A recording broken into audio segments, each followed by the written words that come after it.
അമ്മ എന്തിനാണ് എന്നോട് വരാൻ പറഞ്ഞത്? എനിക്കിവിടെ ഒരു ശത്രു. അമ്മയ്ക്ക് ശത്രുവോ? അതെ, നമ്മുടെ ആശ്രമത്തെക്കുറിച്ച് അന്വേഷിക്കാൻ ഒരു പോലീസുകാരൻ എത്തിയിരിക്കുന്നു. ഞാൻ എന്ത് ചെയ്യണം? ഇപ്പം നീ പോകൂ.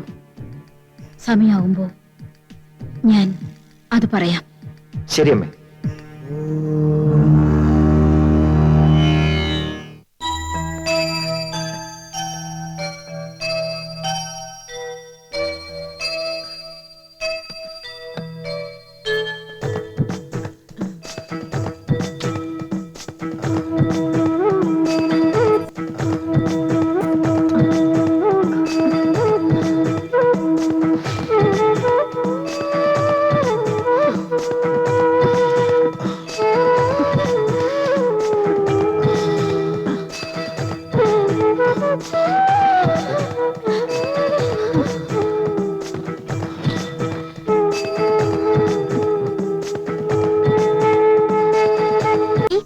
പാട്ട് കേട്ടിരിക്കാൻ പണ്ടേ എനിക്ക് ഇഷ്ടമാ.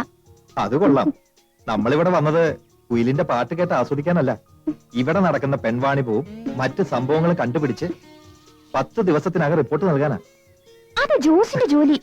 എന്ത് പറഞ്ഞാലും ഈ ജോസിന് ജോലിന്ന് ഒറ്റ ചിന്തയുള്ളൂ. ജോലിയുടെ കാര്യത്തിലല്ല, എനിക്ക് ഇതിലും ചിന്തയൊക്കെ ഉണ്ട്.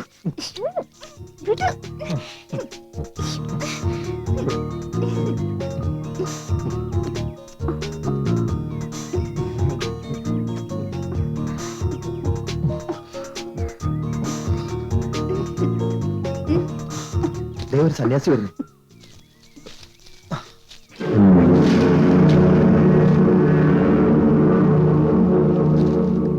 വരുമെന്നറിയാമായിരുന്നു, അതാണ് കാത്തുനിന്നത്. നിങ്ങൾ ആരാ?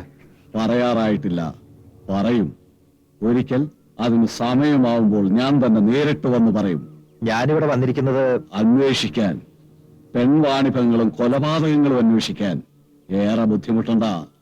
നിങ്ങൾ വന്നത് അതിനൊക്കെയാണെങ്കിലും കണ്ടുപിടിക്കാൻ ഇത്തിരി സമയമെടുക്കും. കാരണം കള്ളൻ കപ്പലിൽ തന്നെയാണ്. ദേ ആ കാണുന്ന വഴിയേ പോകൂ. അവിടെ ഒരു ബംഗ്ലാവ് കാണാം. പോകൂ.